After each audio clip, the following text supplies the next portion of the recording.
Hello friends, இனி வரும் காலங்களில் மகாநதி சீரியலில் என்ன நடக்க போகுதுன்னு தெரிஞ்சுக்கிறதுக்கு முன்னாடி நம்மளோட சேனலை சப்ஸ்கிரைப் பண்ணாதவங்க சப்ஸ்கிரைப் பண்ணுங்கள். அப்படியே பெல் ஐக்கானை கிளிக் பண்ணுங்கள். அப்போ தான் நம்ம போடுற ஒவ்வொரு வீடியோஸும் உங்களோட நோட்டிஃபிகேஷனுக்கு வரும்.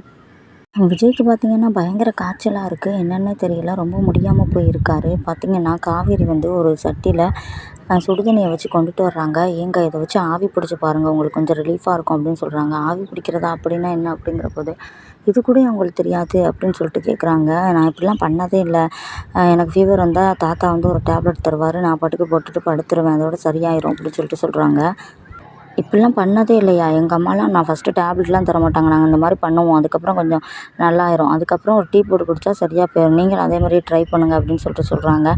சரி என்னமோ சொல்கிற அப்படின்னு சொல்லிட்டு போர்வை இழுத்து போர்த்திட்டு உள்ளக்க போய் தலையை விடுறாரு. அவரால் முடியலை. அதுக்கப்புறம் வெளியே ஒடியாந்துடுறாரு.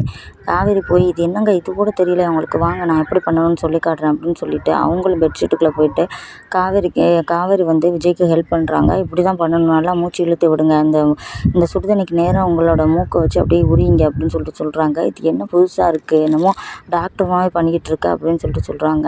அதுக்கப்புறம் தலையில் உள்ள வேர்வையெல்லாம் தொடச்சி விட்றாங்க காவேரி. அதை பார்த்துட்டு விஜய்க்கு கொஞ்சம் ஃபீல் ஆகுது, என்ன இவ இப்படிலாம் பண்ணுறா அப்படின்னு சொல்லிட்டு.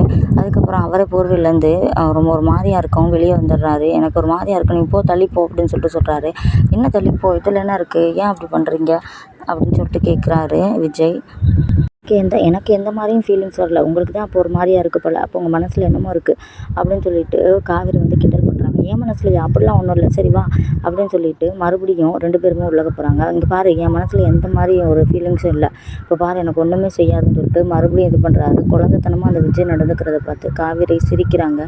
என்னங்க நீங்கள் இப்படிலாம் பண்ணிகிட்டு இருக்கீங்க அப்படின்னு சொல்லிட்டு கேட்குறாங்க. அதுக்கப்புறம் பார்த்திங்கன்னா திரும்ப வேர்வையாக அவர் நெத்திலேருந்து வடியுது. நம்ம காவேரி தான் வந்து தொடச்சிலாம் விட்றாங்க. அதுக்கப்புறம் விஜய் வந்து வெளியே வந்துடுறாரு. இப்போ எப்படிங்க இருக்குது உங்களுக்கு அப்படின்னு சொல்லி கேட்கும்போது, ஆமாம் காவேரி நீ சொன்ன மாதிரி இப்போ கொஞ்சம் நல்லாவே இருக்குது அப்படின்னு சொல்லிட்டு சொல்கிறாங்க. அப்படியா, இப்போ ஓகேவா அப்படின்னு சொல்லிட்டு, இப்போ அந்த டேப்லெட்டை போடுங்க, உங்களுக்கு எல்லாமே சரியாயிரும் அப்படின்னு சொல்லிட்டு காவேரி சொல்கிறாங்க. பரவாயில்லையே காவேரி, உனக்கு எல்லாமே தெரிஞ்சிருக்கே அப்படின்னு சொல்லிட்டு சொல்கிறாரு. பரவாயில்ல, இந்த வேலை இல்லைனாலும் வேறு ஏதாவது வேலையை வச்சு இந்த வேலையை வச்சு நீ பொழைச்சிக்கிருவ அப்படின்னு சொல்லிட்டு விஜய் கிண்டல் பண்ணுறாரு. உங்களுக்கு ரொம்ப தான், நீங்கள் ரொம்ப கஷ்டப்படுறீங்கன்னு சொல்லிட்டு நான் ஏதாவது ட்ரீட்மெண்ட் பண்ணால் உங்களுக்கு என்னைய வச்சு என்ன காமெடி பண்ணுறீங்களா அப்படின்னு சொல்லிட்டு கேட்கும்போது, தேங்க்ஸ் காவேரி அப்படின்னு சொல்லிட்டு சொல்கிறாரு. எதுக்கு தேங்க்ஸ் அப்படின்னு சொல்லிட்டு கேட்கும்போது, நான் அந்த மாதிரிலாம் யாருமே என்னை கவனிச்சிக்கிட்டதில்லை, எனக்கு ஒரு மாதிரி ஃபீலாக தான் இருக்கேன் அப்படின்னு சொல்லிட்டு, நீ என்னோடய ஒய்ஃப் மாதிரி இல்லைனாலும் ஏதோ ஃப்ரெண்டு மாதிரி என்னை நல்லாவே கவனிச்சிக்கிறேன், எனக்கு அதிகமாக நீ பார்த்துருக்கியா, எனக்கு க்ளோஸ் ஃப்ரெண்ட்ஸ் யாருமே கிடையாது, வெண்ணிலாட்ட மட்டும் தான் கொஞ்சம் அட்டாச்சாக இருந்தேன், அவளே என்னை விட்டு போயிட்டான், அதுக்கப்புறம் நீ உன்னோட தான் கொஞ்சம் இதாக இருக்கேன், நீ இன்னும் எத்தனை நாளைக்கு தெரியலை அப்படின்னு சொல்லிட்டு சொல்லும்போது, நானும் இன்னும் எத்தனை நாளைக்கவா, அப்படிலாம் கிடையாது, நான் கடைசி வரை உங்கள் கூடயே இருப்பேன் அப்படின்னு சொல்லிட்டு காவேரி சொல்கிறாங்க. அப்படியா அப்படின்னு, ஒய்ஃபாக இல்லைனாலும் உங்கள் கூடயே நான் இருப்பேன் கண்டிப்பாக, சரியா, உங்கள் கூடயே ஒரு ஃப்ரெண்டாவது என்னை வச்சுப்பீங்கல்ல அப்படின்னு கேட்கும்போது, கண்டிப்பாக காவேரி நீ எப்போவுமே என்னோடய ஃப்ரெண்டாக இருக்கலாம், ஓகேவா அப்படின்னு சொல்லிட்டு சொல்கிறாரு. இன்றைக்கி எபிசோடு இப்படி தான் போகுது. இன்றைக்கி எபிசோடு யாருக்கெல்லாம் பிடிச்சிருக்கோ அவங்கெல்லாம் நம்மளோட சேனலை சப்ஸ்கிரைப் பண்ணாங்க, கண்டிப்பாக சப்ஸ்கிரைப் பண்ணுங்கள். இந்த வீடியோ யாருக்கெல்லாம் பிடிச்சிருந்துச்சோ அவங்க லைக் பட்டனை தட்டி விடுங்க ஃப்ரெண்ட்ஸ்.